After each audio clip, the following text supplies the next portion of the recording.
Bienvenida en DANCEFREE.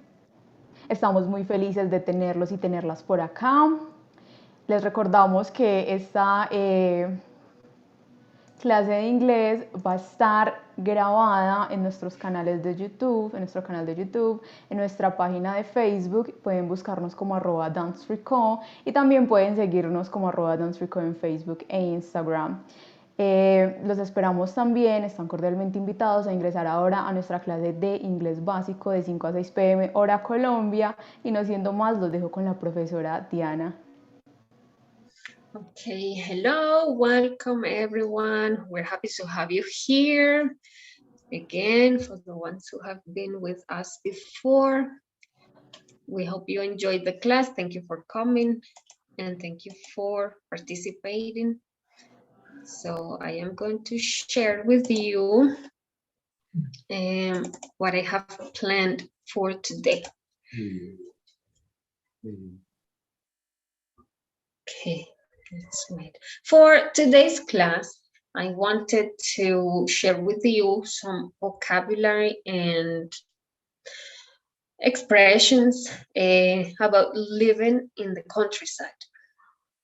La vida en el campo. So maybe we're going to see vocabulary of animals and activities that you do when you live in the countryside.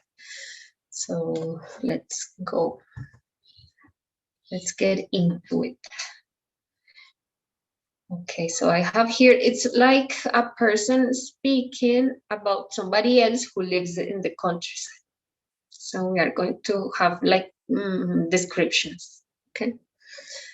So I start with this one. La vida en el campo es mucho más tranquila que... Perdón, es que no veo. La vida en el campo es mucho más tranquila y saludable que la vida en la ciudad. El aire es mucho más limpio y la vida es más tranquila. Ve, a ver. Sí. Okay, so I say here, life in the countryside or the country is much calmer, tranquila. I have here tranquila and tranquila because as you have maybe two different words, or this word works for saying calm or peaceful, okay? So that's why I have it here in both sentences.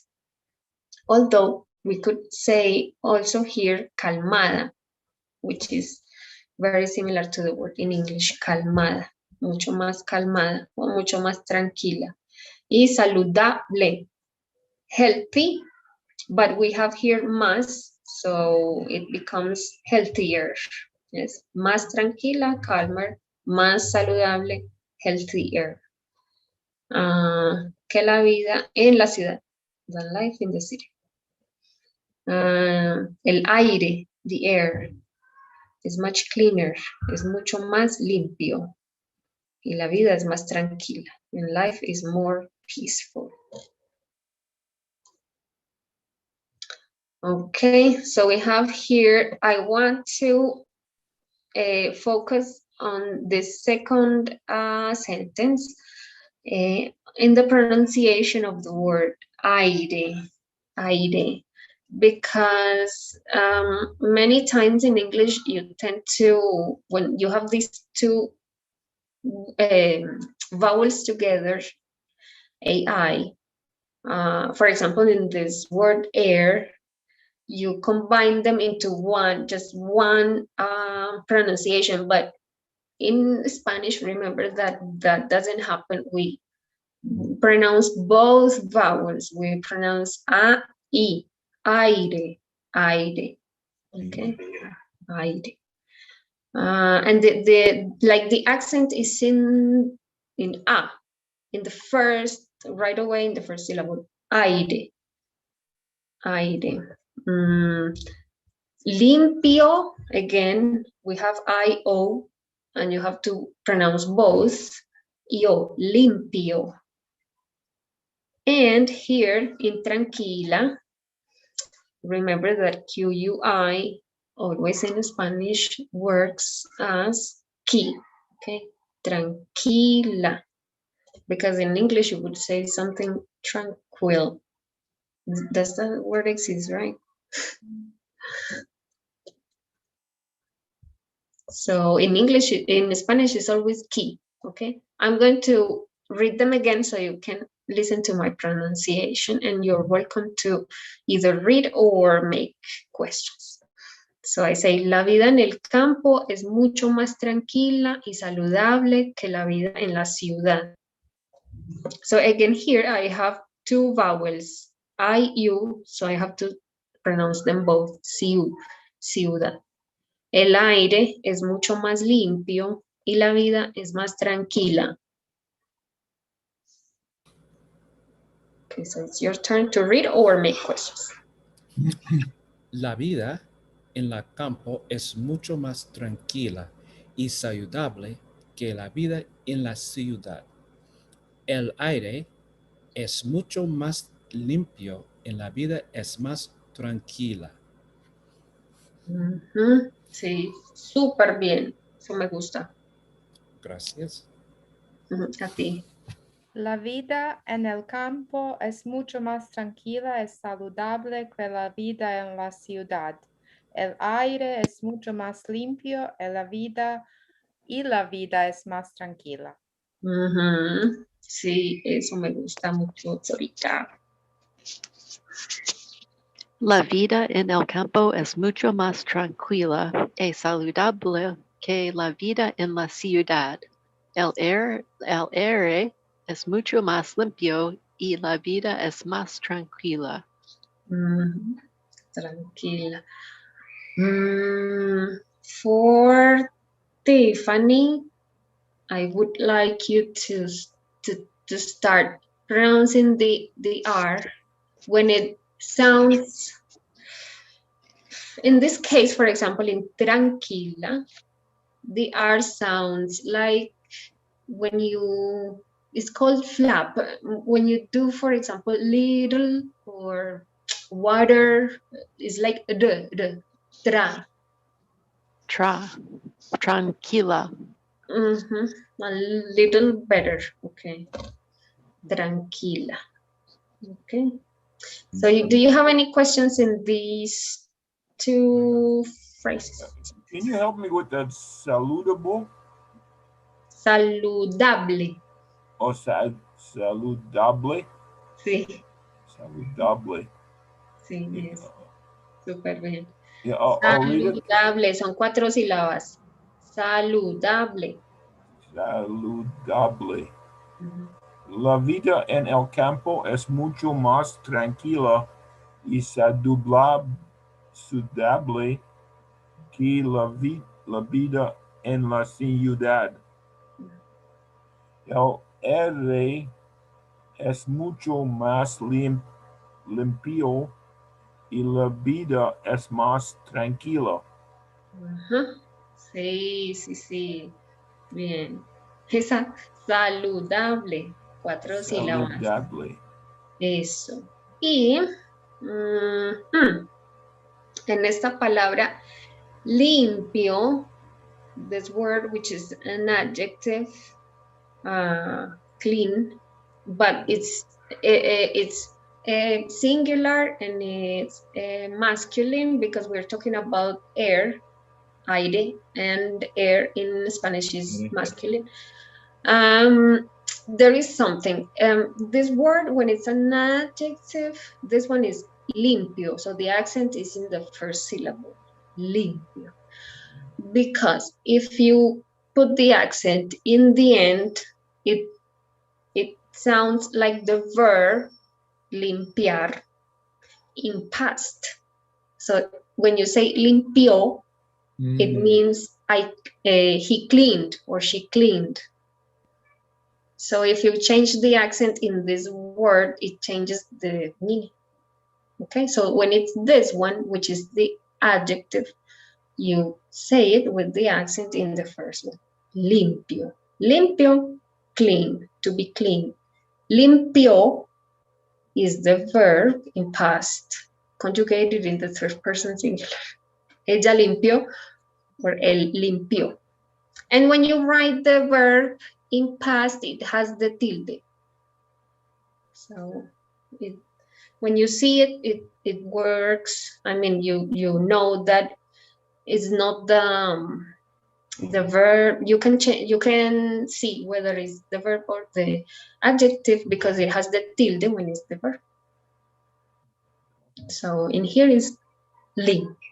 Okay. I'm going to go on, and first I want to share with you this list of 3 words to know a little bit about this world of the countryside. Yes, because in Spanish we have 3 words which for me, and I know for many people, even when we are native speakers, we tend to we don't know much the difference. We are not sure what is the difference between the 3 of them. So we have these 3 words, which are finca, granja, and hacienda. I don't know if you watch telenovelas, Latin soap operas, maybe you have heard the word hacienda, because many of the rich families in the telenovela have an hacienda. But then we have finca and granja too. So I wanted also to be sure what was the difference between the 3 of them. So I have here these like definitions, which are: finca is the property, propiedad inmueble, rústica o urbana. So it refers to, in general, the land. Yes. So when you have a property or a land, you can call it finca, which is the most common word used in Colombia, for example. We call almost everything finca. When you have mostly when we are talking about a property outside the city, and which is like the house and maybe a big or small area of land, it doesn't matter. We always call them finca. Then we have the word granja, which would be a finca, yes, a part of a land dedicada a la cría de animales. So it's the property dedicated to animal breeding, to animal, animal production, yes. And so this one is like exclusively we call the ones that focus on animal breeding and no other agro activities. And we have hacienda, which is finca agrícola, so they have plantations and other things, can be besides the animal breeding. Generalmente de gran extensión. So it's an agricultural farm and generally large. Yes, has a large land, amount of land. Okay, so those are 3 words to talk about that we mostly use to talk about the countryside or living outside the city. Okay, so I'm going to continue, and this is like now the description, as if I were talking about someone who lives in the countryside. So I say, mi prima vive en una pequeña finca fuera de la ciudad. Le gusta cultivar sus verduras en un huerto. Ay, oh my God, sorry. En un huerto. So I have here, mi prima vive en una pequeña finca. My cousin lives in a small farm fuera de la ciudad, outside the city. Le gusta cultivar. She likes to grow. We have the verb cultivar. Sus verduras, yes, her vegetables, in a vegetable patch, en un huerto. Do you say like that in English? Like a small garden where you have your own vegetables. It's like this one. Sometimes we call it a vegetable garden. Mm-hmm. Yes, I saw that one too. So I was like, should I write this one or that? So yes, a vegetable garden. In Spanish, un huerto. Yes, un huerto. Huerto. I'm going to read again. Mi prima vive en una pequeña finca fuera de la ciudad. Le gusta cultivar sus verduras en un huerto. Remember that the H doesn't sound in English, in Spanish. Okay, fuera is two vowels and both sound, so you say fuera. Okay, and ciudad, two vowels together, but they both sound ciudad. And pequeña, Q-U-E, sound K. Pequeña, it's 3 syllables. Pequeña. Okay, so it's your turn to either read or ask questions. Mi prima vive en una pequeña finca fuera de la ciudad. Le gusta cultivar sus verduras en un huerto. Sí, súper bien. Mi prima vive en una pequeña finca fuera de la ciudad. Le gusta cultivar sus verduras en un huerto. Súper bien. Eso me Mi gusta. prima vive en una pequeña finca fuera de la ciudad. Le gusta cultivar sus verduras en un huerto. Súper bien. Pequeña. How can I explain pequeña? If you speak a little bit of French, when you pronounce GN together, they sound like our ñ, this N with the little thing here. So in Sauvignon, I don't know, words in French. I forgot my French. Onion. Onion. Yeah, like English onion, a little bit, right? Yes. So yes, it's like when you pronounce like G and N together, that's the sound. It's difficult because in English you normally don't use this sound. So, but it's pequeña, ni. I don't know how to. Nye. Nye. When we're whining, right? Yes, something like that. It's like niña.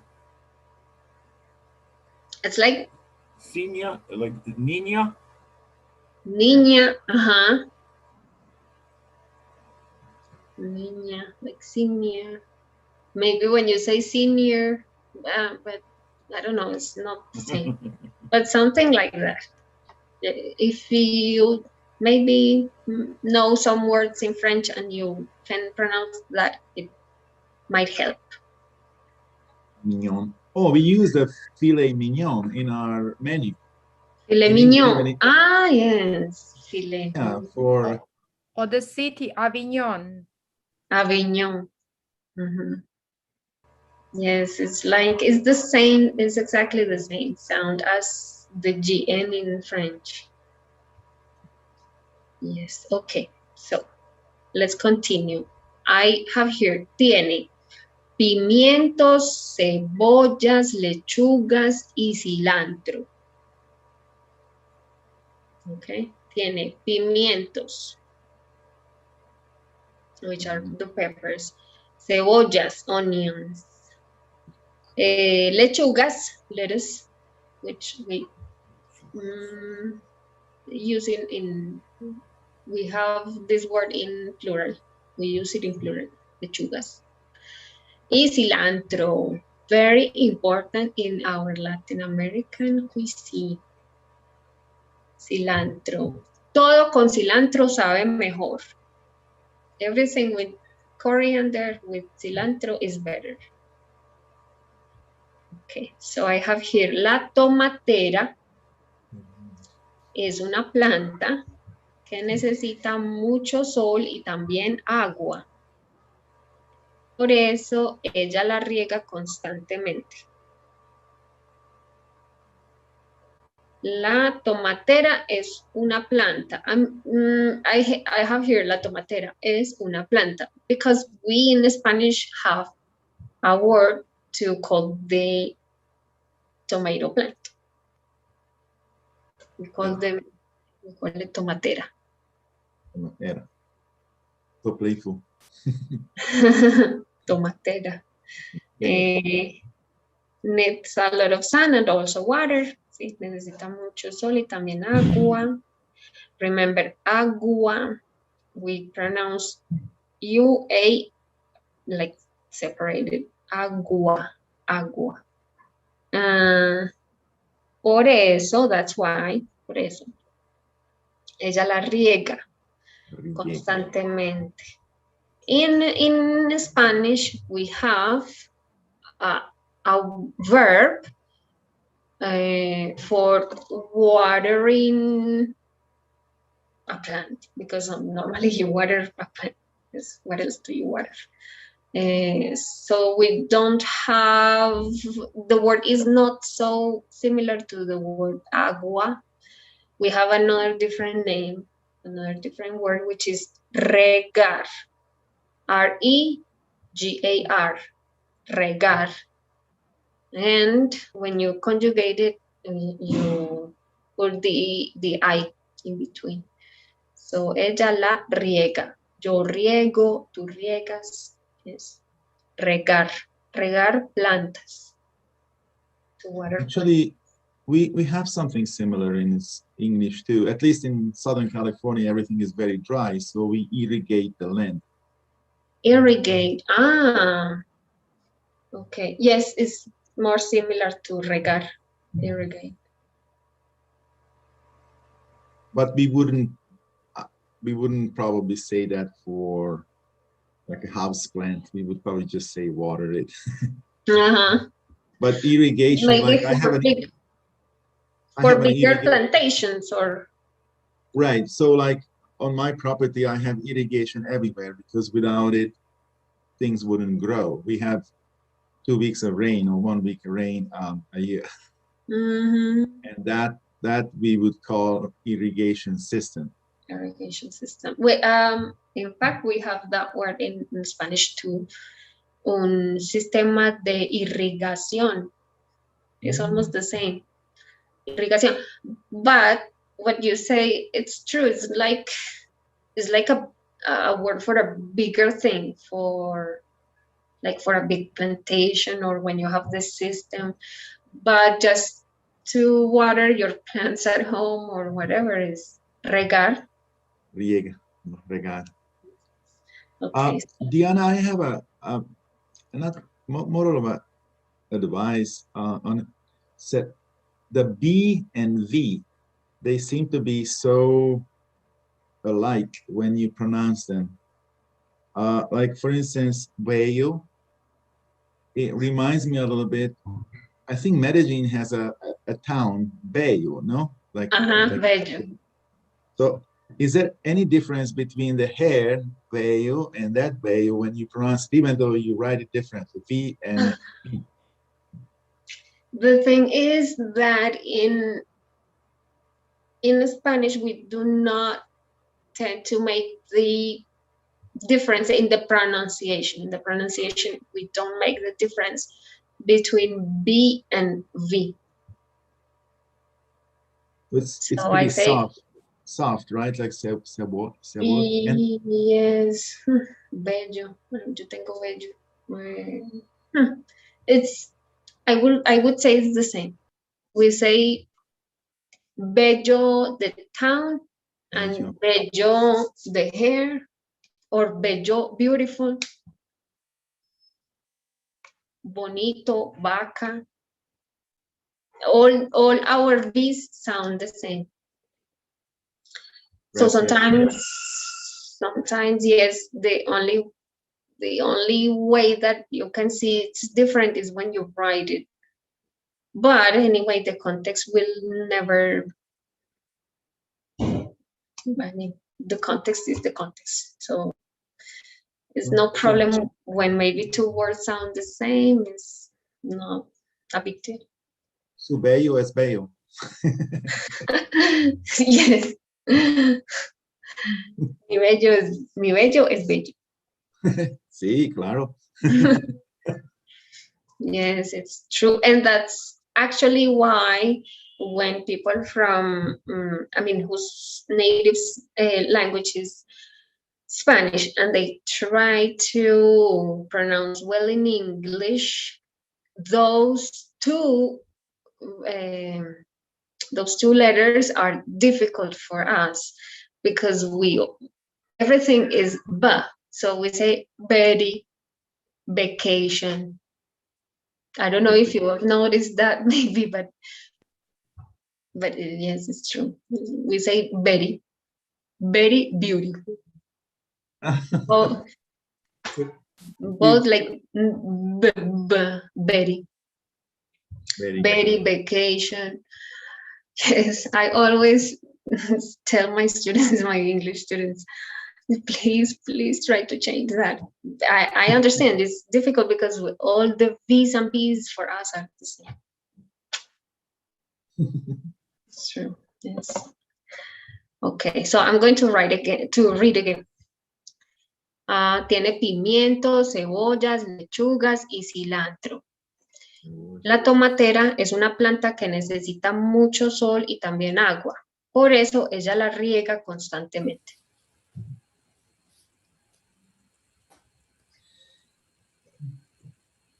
Any questions? Tiene pimientos, cebollas, lechugas y cilantro. La tomatera es una planta que necesita mucho sol y también agua. Por eso ella la riega constantemente. Sorika. Double L, you can pronounce like Y or like E. Cebollas and ella. Okay, thank you. Gracias. A ti.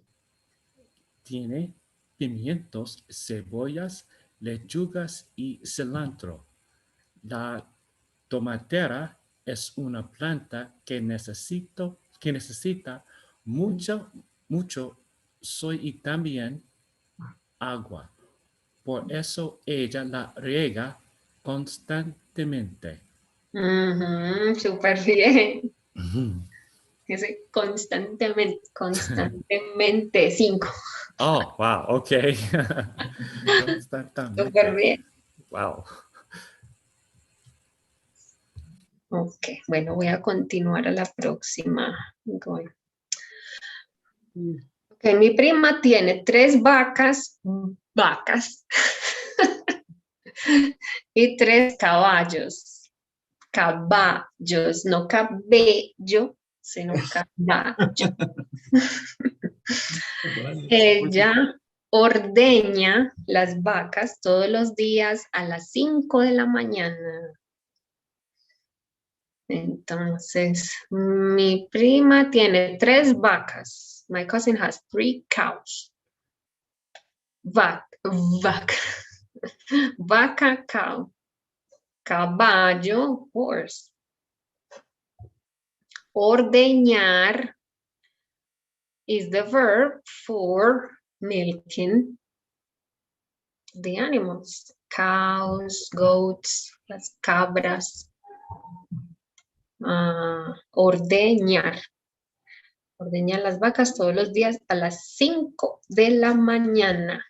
Okay. If you had maybe not seen this before, this is some of the basic things, but when we say the time, the hour, and then like the moment during the day, we use the preposition de, a las 5 de la mañana, a las 3 de la tarde.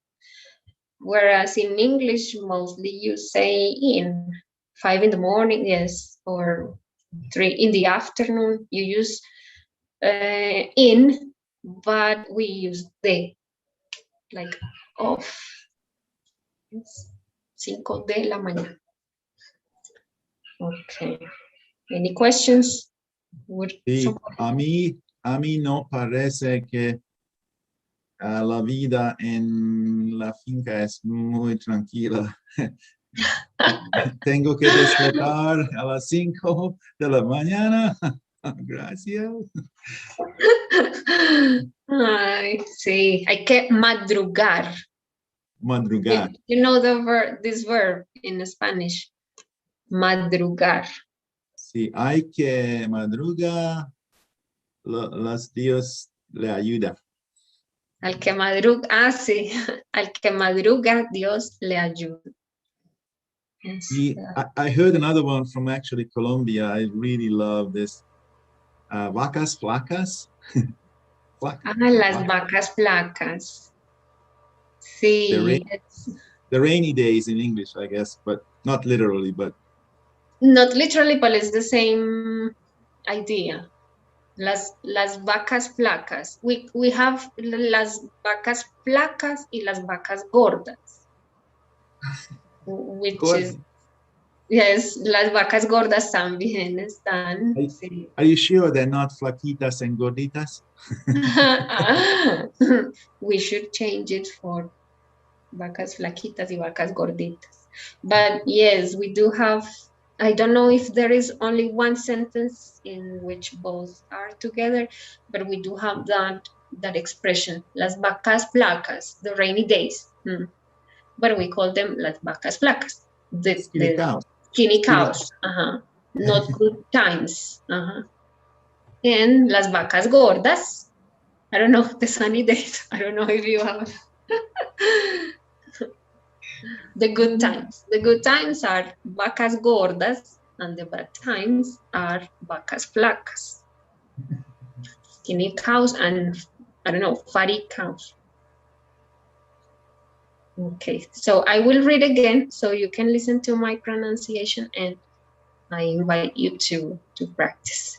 Mi prima tiene 3 vacas y 3 caballos. Ella ordeña las vacas todos los días a las 5 de la mañana. Mi prima tiene 3 vacas y 3 caballos. Ella ordena las vacas todos los días a las 5 de la mañana. Súper bien. Gracias. Aquí Marshall, ordeña. Ordeña. Eso. El acento es en la segunda sílaba. Ordeña. Okay. I'm going to continue, okay? Then we have, hay un prado donde las vacas y los caballos pueden pastar y correr. Hay un prado. How do you say that? Meadow. Meadow. Is that correct? Yes, meadow. Meadow, yes. Like Or this. just the field. You can just say the field. The field, Yes, it's like a piece of land that has some grass, you know, and it's for the horses and cows to be there. Where the cows and the horses can graze. I have to tell you the truth. I didn't know this word, and I don't know if this is the correct one. Grace? because we call it pastar. Yes, like they eat the grass in the field. It's U-E-R, pastor. U-R-E, pastor. Pastor, this pastor is like a priest, and pasture where they in the meadow. It's U-R-E.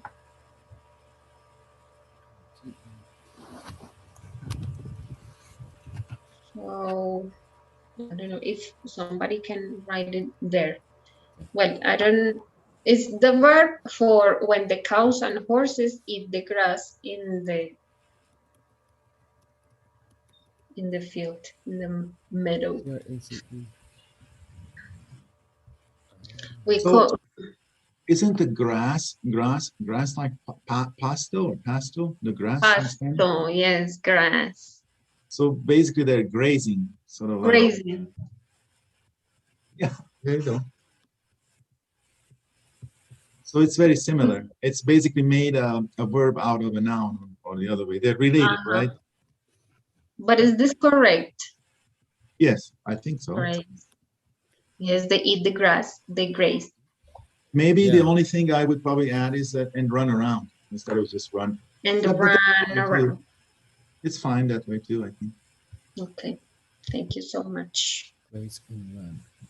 Run around y correr. Bueno, pueden pastar y correr.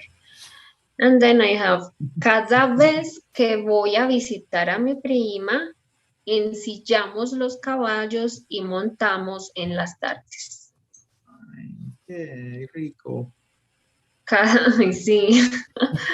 Cada vez que voy a visitar, every time I go to visit my cousin, a mi prima. Ensillamos, we saddle, yes, the horses. Ensillar, yes, comes from the word silla, because we call the thing that that's the name too, the saddle, what you put on the horseback to ride. We call that silla, like the same word for chair, because you sit there. So we call them sillas too. And then we have this verb, ensillar. Ensillar is saddle the horse. Yes. And ride in the afternoon. Y montamos en las tardes. To ride horses. In Spanish, we use the verb montar. Montar a caballo. Okie dokie. So I'm going to read again. And you are welcome to read or make questions. So I go. Hay un prado donde las vacas y los caballos pueden pastar y correr. Cada vez que voy a visitar a mi prima, ensillamos los caballos y montamos en las tardes.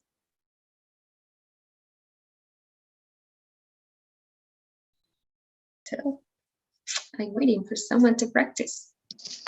Hay un prado donde las vacas y los caballos pueden pastar y correr. Cada vez que voy a visitar a mi primo, ensillamos los caballos y montamos en las tardes.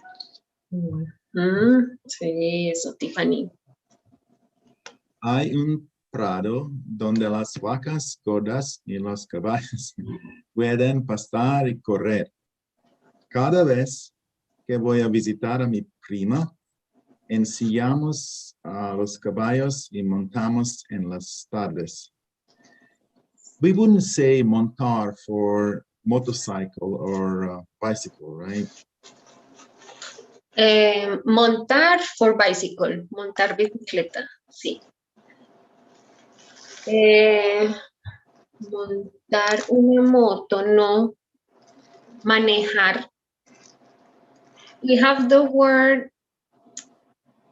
manejar, which is literally to handle, but we use it for manejar, for driving a car and motorcycles. Manejar carro, manejar moto. Montar moto. You can say montar moto, but I don't think it is like what we would use most. I mean, most of the times. I think I heard like andar bicicleta. Is that maybe different country? Yes, we we use the verb andar en bicicleta. It's like to go around or on a bicycle. Yes, we use that one, andar. Yes, andar is like to go around. Andar a pie, we also use it. In fact, we use it for just saying how we move. We can say andar en bicicleta.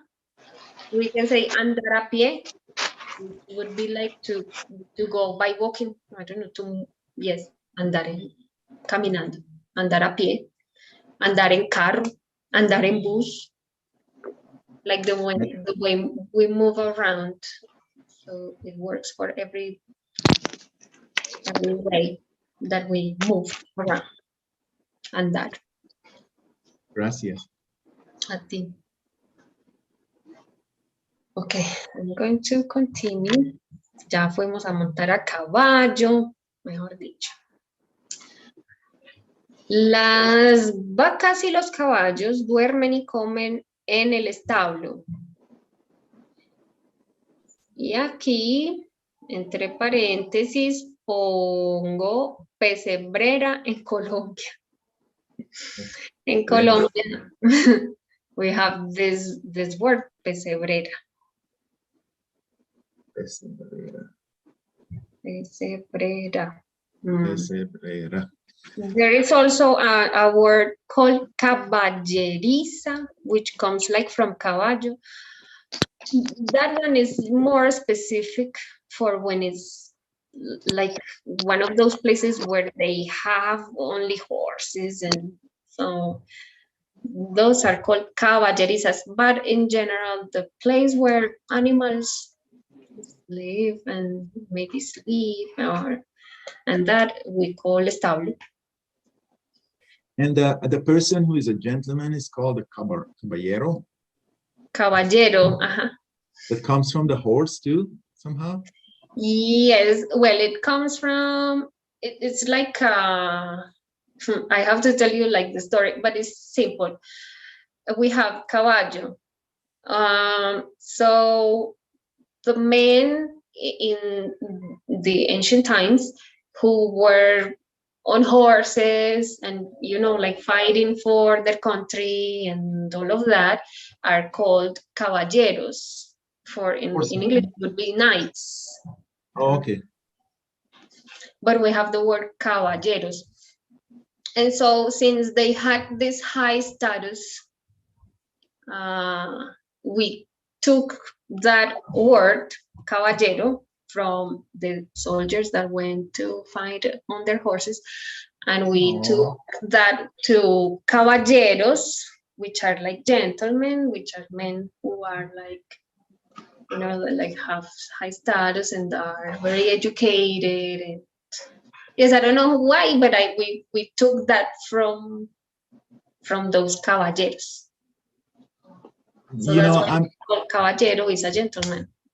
That is so cute. I was thinking that we use in English, I think maybe more in military terms, the cavalry. I may not pronounce it right. Help me out, please, English people. Cavalry. Yes, I've heard that word too. Yes, the cavalry. Yeah, Cavalry, that is yeah. like the part of the army that rides on horses, right, Mike? They used to, but you know, they still use it for mechanized too.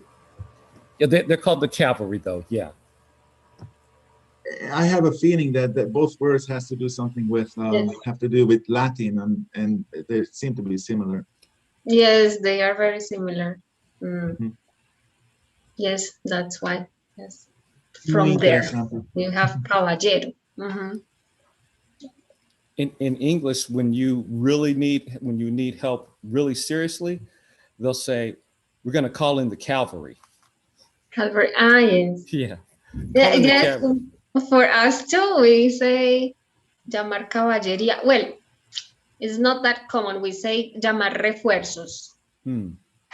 Like the, I don't know how to say that in English. Refuerzos. Like when you are fighting and you feel like you're losing and you Yes. need more support. How Yeah. do you call that? Call in the cavalry. Well, we Yeah, have, that's what we would say. okay, we Yeah. say refuerzos, like reinforcement. Yes, yes. Refuerzos. Wow. Well, yes, la caballería. La caballería is like the heavy thing that you need for something. Okay, and we have también hay gallinas y pollos. Las gallinas ponen huevos todos los días. There are also hens, which are the gallinas, chickens, which are the pollos, and you know, pollos are the same as gallinas, but pollos are when they are babies, blah, blah, blah. Pollito. Pollitos. Y las gallinas ponen huevos. So in Spanish, when we speak about the hens laying the eggs, we just use the word poner to put. Poner huevos. Okay, so I'm going to read again, okay?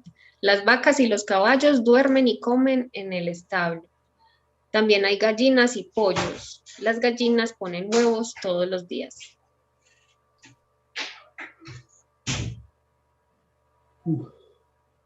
¿Alguien quiere leer? ¿O sí? Las vacas, los caballos duermen y comen en el establo. También hay gallinas y pollos. Las gallinas ponen huevos todos los días. Very nice. Okay, I'm going to go on. Yes. There. It says, hay un espacio para las gallinas y los pollos llamado gallinero. Allí duermen y comen. So there is a space for hens and chickens called chicken coop. I hope this is the word.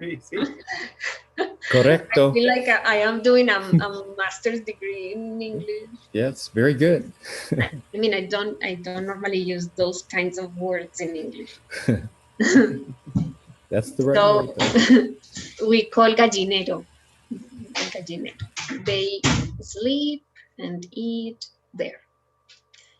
Allí duermen y comen. So I'm going to read again. Hay un espacio para las gallinas y los pollos llamado gallinero. Allí duermen y comen.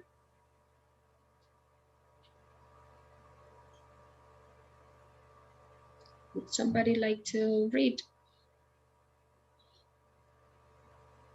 Hay un espacio para las gallinas y los pollos llamado gallinero. Ahí duermen y comen.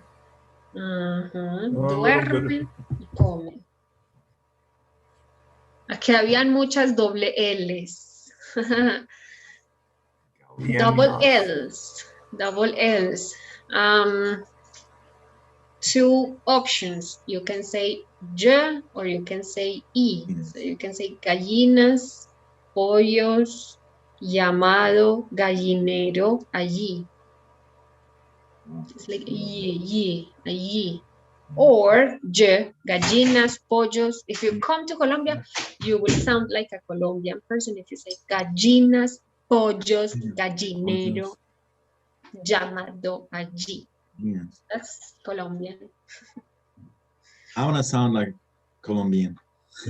Hay un espacio para las gallinas y los pollos llamado gallinero. Allí duermen y comen. Eso. Ya eres colombiano.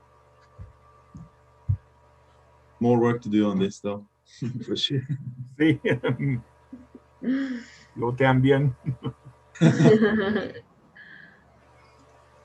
Okay, and okay, let me see what else do I have. Show you. Oh, okay, I think this is going to be the last one. A mi prima le encantan las cabras. Tiene un pequeño rebaño de 6 cabras. Who is that, your son? Yeah. Tiene un pequeño rebaño de 6 cabras. Okay, don't ask. I looked up for how many goats should I have to call it a herd, but if this is not enough, I'm sorry. If it should be more, I'm sorry. I didn't want to have more than 6. A mi prima le encantan las cabras. My cousin loves goats, cabras. Tiene un pequeño rebaño. She has a small herd of 6 goats, de 6 cabras. El esposo de mi prima ordeña las cabras y limpia sus pezuñas. Yes. My cousin's husband, el esposo de mi prima, ordeña las cabras, milks the goats, and cleans their hooves, las pezuñas. Yes. Like the feet of the goats. Pezuñas de las vacas, pezuñas de cabras, pezuñas de caballos. What about pata? I heard something like pata. Pata, yes. Pata is more about like everything, the leg and the hoof. Yes, it's like a more general word. The pezuña is more like the end of it, like the. I never learned this English word, hooves. I wouldn't know. Okay. Okay, guys. Well, we need to finish now. I hope you liked the class. I hope you learned something. You can go to a finca and you will know how to say the names of the animals and everything there. So thank you so much for coming, for joining us. Remember to keep following us on Facebook, on YouTube, on Instagram, and you know that